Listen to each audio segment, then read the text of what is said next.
अस्सलाम वालेकुम। धरती टीवी न्यूज़ सां गॾु मां आहियां फ़ौज़िया एजाज़। नज़र विझंदासीं हिन वक़्त जी हेडलाइन।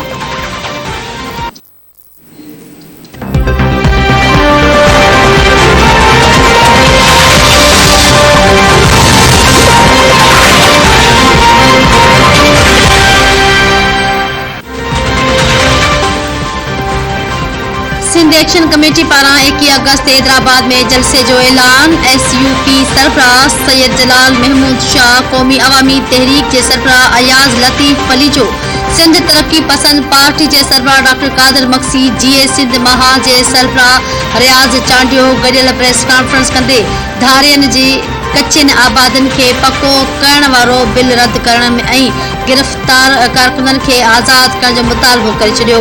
सैयद जलाल महमूद शाह चयो आहे त सिंध अंदरि 15 सालनि खां परॾेहिनि खे सुञाणप कार्ड जारी कया पिया वञनि। सिंध में पुलिस ऐं ॿिया इदारा नाकाम थी चुका आहिनि। क़ौमी अवामी तहरीक जे सरबराह अयाज़ लतीफ़ पलीजो चयो आहे त शहरियत ॾियण जो इख्तियार सूबाई हुकूमतुनि खे हुजणु घुरिजे। बिलाल काका जे कातिलनि खे गिरफ़्तार करे सिंध में तरसियल अफ़गान पनाहगीरनि खे नेकाली ॾिनी वञे। सिंध में धारियनि खे मिल्कियत ख़रीद करण खां रोकियो वञे।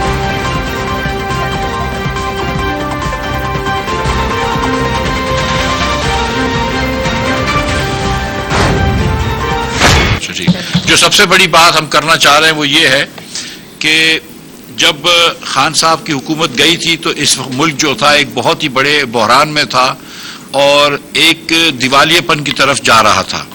तो हमारी सबसे अव्वलीन तरजीह जो थी, जो कोशिश थी, वो मुल्क के अंदर इस्तेकाम लेके आनी थी, माशी इस्तेकाम लेके आने था।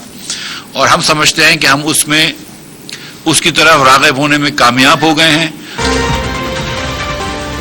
PTI हुकूमत जी नाअहली सबब मईशत तबाह थी। असां पाकिस्तान खे दिवालो थियण खां बचायो, मुल्क में माशी इस्तेकाम आणणु चाहियूं था। नाणे वारे वफ़ाक़ी वज़ीर मिफ्ता इस्माइल चयो आहे त अॻूणी हुकूमत जी ख़राब कारकर्दगीअ सबब मुल्क में बहरान पैदा थिया। PTI जे हुकूमत तवानाई वारे शोबे खे तबाह कयो। पेट्रोल ते इमरान ख़ान सब्सिडी ॾिनी, जंहिं सबब नुक़सान थियो। पेट्रोल ते सब्सिडी ॾियण सबब मुल्क दिवालो थियण जे वेझो पहुची चुको हो।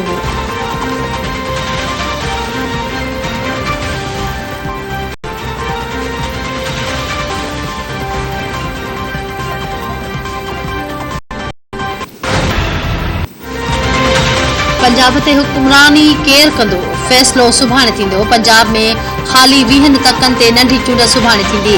इलेक्शन कमीशन मूजिबि 14 ज़िलनि में थींदड़ चूंडुनि लाइ 175 उम्मीदवार मैदान में लथल आहिनि। 45,97,898 वोटर पंहिंजे हक़ जो इस्तेमालु कंदा। मजमूई तौर 3,131 पोलिंग स्टेशनूं क़ाइमु कयूं वयूं। 1900 पोलिंग स्टेशनूं हसास ऐं 696 पोलिंग स्टेशन्स खे इंतहाई हसास करार ॾिनो वियो। इलेक्शन कमीशन मूजिबि लाहौर ऐं मुल्तान जा तक इंतहाई हसास करार ॾिना विया आहिनि।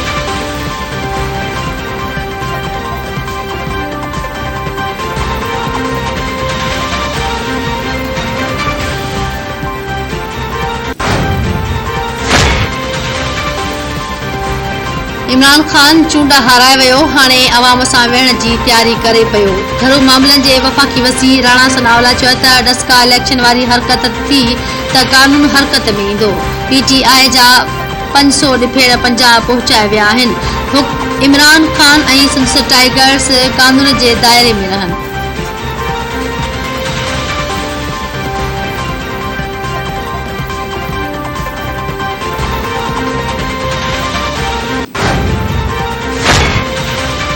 इस्टेब्लिशमेंट खे सुभाणे वारी इलेक्शन में साबित करणो आहे त हू गैर जानिबदार आहिनि। इमरान ख़ान ते आर्टिकल 6 लॻाइण जूं ॻाल्हियूं कंदड़ अकुल जा अंधा आहिनि। अवामी लीग जे सरबराह शेख रशीद अहमद चयो आहे त सुभाणे थियल इलेक्शन अहम आहे। मुल्की तारीख़ में अहिड़ी इलेक्शन कॾहिं न थी आहे। हू कंहिं क़िस्म जी दांधली, गुंडागर्दी, बदमाशी बर्दाश्त न कंदा। हू इस्टेब्लिशमेंट खे गुज़ारिश करे थो त इलेक्शन खां परे रहे। शेख रशीद मूजिबि मथनि एतिरा कूड़ा केस ठाहिया विया जो रोज़ खे नज़ारत में पेश थियणो पवे थो।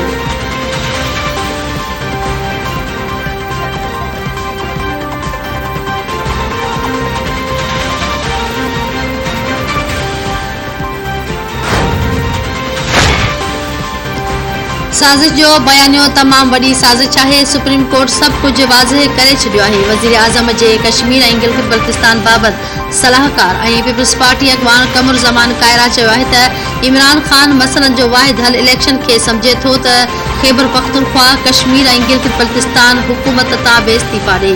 इमरान खान आइन ऐं कानून जे दायरे में रहंदे हुकूमत ख़त्म करे सघे थो त बेशक संदन हुकूमत खे ख़त्म करे छॾे।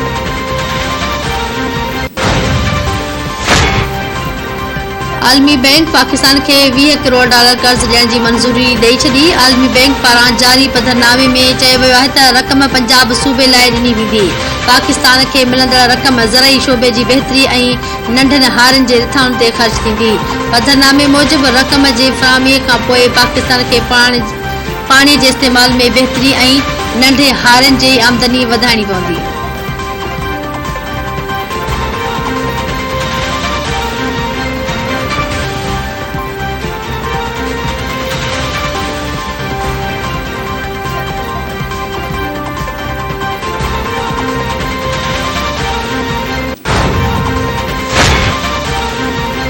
पेट्रोलियम इस्मनि जी क़ीमतुनि में घटाई खां पोइ रेलवे ऐं PIA भाड़नि में 10% घटाई जो ऐलान करे छॾियो।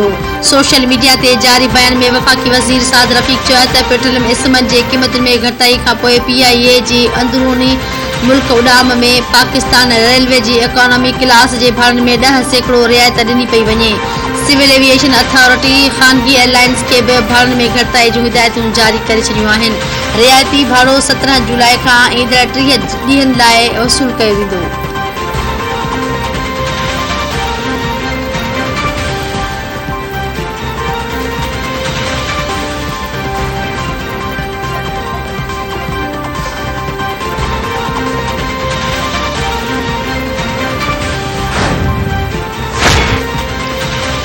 मुस्लिम लीग नून जी नायब सदर मरियम नवाज़ कोरोना वायरस में वठिजी वई। ट्विटर ते जारी बयान में मरियम नवाज़ चयो आहे त संदसि कोविड टेस्ट हाकारी आई आहे।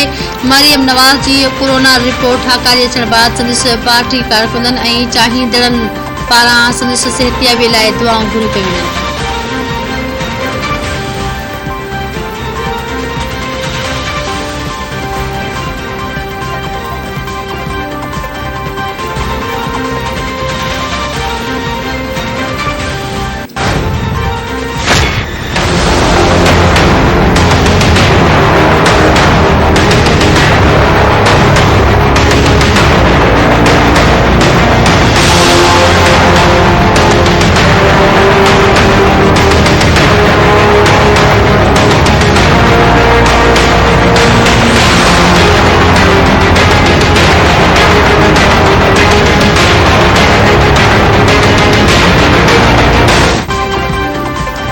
मुल्क में कोरोना वायरस वधीक ॾहनि मरीज़ हयाती खसे वरिती। सिहत जे क़ौमी इदारे NIH जो चवणु आहे त गुज़िरियल 24 कलाकनि दौरान कोरोना जा वधीक 730 नवां केस ज़ाहिर थिया। मुल्क में हाकारी केसनि जी शरह 3.82% रही। इलाज हेठि कोरोना जे 179 मरीज़नि जी हालत घटिजे चुकी आहे।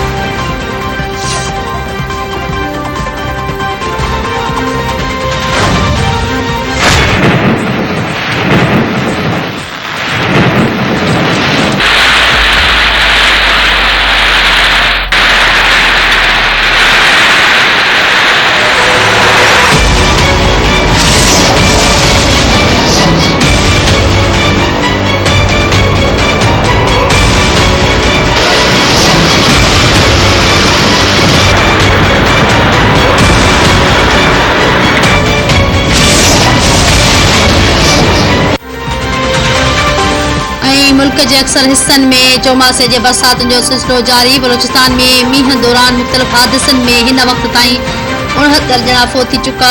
432 घर तबाह थी विया।